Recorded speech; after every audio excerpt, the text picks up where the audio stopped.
बिस्मिल्लाहिर्रहमानिर्रहीम। Welcome Hafsa handmade recipe के kitchen में वेलकम। अस्सलाम वालेकुम मेरे प्यारे प्यारे व्यूअर्स। आज मैं आपके लिए अलग अंदाज में गजरेला बनाने की रेसिपी लेकर आई हूँ, वो भी मेरे स्टाइल में। चैनल पर नए हैं तो चैनल को सब्सक्राइब कर दें, बेल बटन प्रेस कर दें। चलिए स्टार्ट करते हैं। इस मज़ेदार गजरेले को बनाने के लिए सबसे पहले हाफ कप चावल लेंगे। इनको मैंने पहले से ही भिगो लिया था।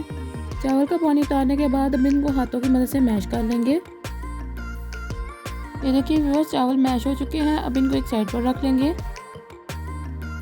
इसके बाद पैन में 1 किलो दूध डाल लेंगे।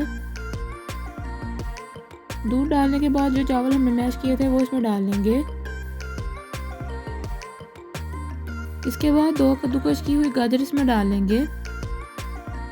अब इसको मिक्स कर लेंगे।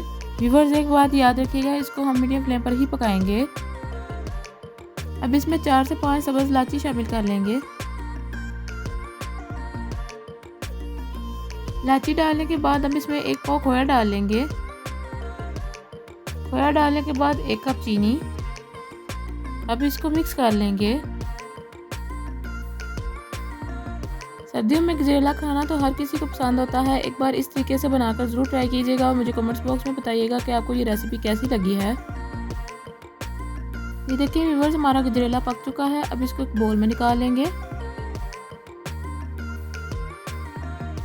बोल में निकालने के बाद अब कटे हुए बादाम से इसकी गार्निशिंग कर लेंगे। मैं उम्मीद करती हूँ आपको ये मज़ेदार गजरेले की रेसिपी पसंद आई होगी। जिसने अभी तक मेरे चैनल को सब्सक्राइब नहीं किया, इसको सब्सक्राइब कर दें, बेल बटन प्रेस कर दें। मुझे मेरी टीम को दुआ में याद रखिएगा। मिलते हैं इंशाल्लाह अगली वीडियो में मज़ेदार आसान सी रेसिपी के साथ। अल्लाह हाफिज़।